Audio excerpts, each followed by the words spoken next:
It's an inbound lead. They responded to some ad on YouTube or Facebook or something. Okay. And let's say that I'm selling, oh, I don't know. Let's say I was just working on a lead generation script for a company that sells leads to companies, right? So they sell leads to get better leads to salespeople. Okay. So with that, I might get on the call. Okay. So, and let's say they're on Zoom like this, instead of saying, hey, Michelle, how are you doing today?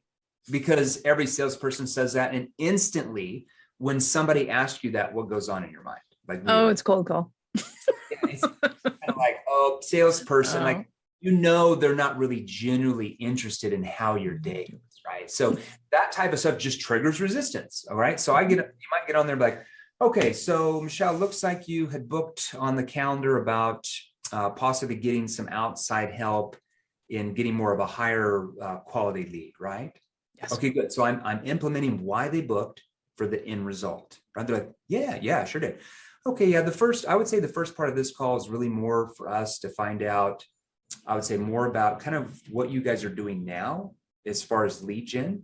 And then I would say really what you're looking for, just to see if we could actually help, because there's some companies where there's just not much we could do for them. You know what I mean by that? Yeah. Now, when I teach people to do that, they're like, oh my gosh, you're telling them that you might not be able to help them?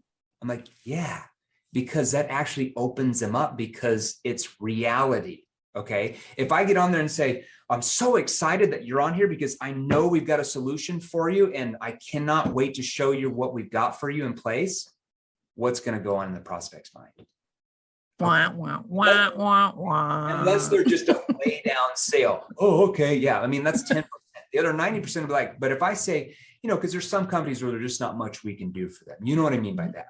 And they're like, yeah, see, that starts to open up the prospect. You look more of a credible person, right? You look even in that first 30 seconds to 45 seconds, it makes you look more like an expert in what you're doing, where you're admitting that you might not be able to help them. You don't know yet. You don't know enough about their situation of what's working and what's not working, but you might not even need us. You know, and when you do those type of things, people start to look at you with more trust. So that would be like an example of like connecting questions, just a few there. Nice. I love that.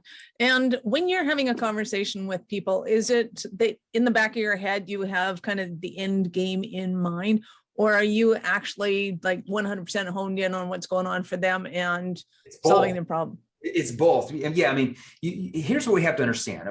We see so many salespeople that sell like we call them a product pusher. You don't want to be a product pusher. You want to learn how to become what we call a problem finder and problem solver. Now, what does it mean to become a problem finder? Like any book back here will say, you got to be a problem solver. That's been around for, you know, a million years. But the problem is if they don't buy from you, you can't really solve their problems, right? So you, in our time, had to be much better at problem finding.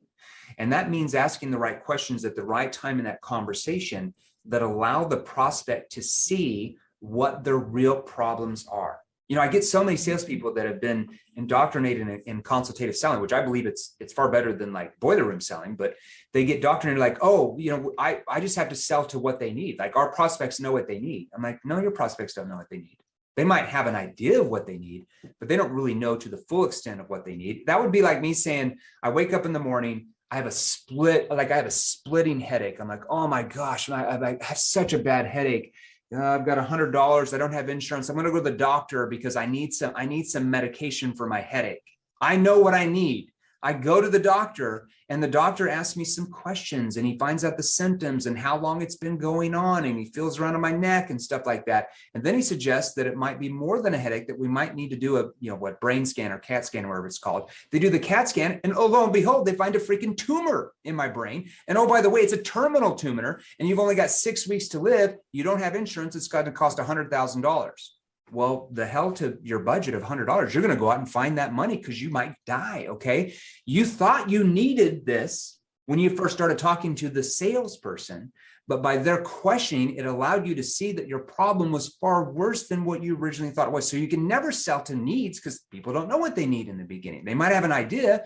You have to settle what the real problems are. So you have to ask the right questions that allow them to see that maybe not only do they have one problem, but maybe they have 2 or 3 or 4 other problems they didn't realize they had. And maybe they didn't understand how bad the problem was. Maybe they knew they had a problem, Michelle, but maybe they don't understand how bad the problem is. Or maybe they don't understand the consequences of what will happen if they don't solve the problem.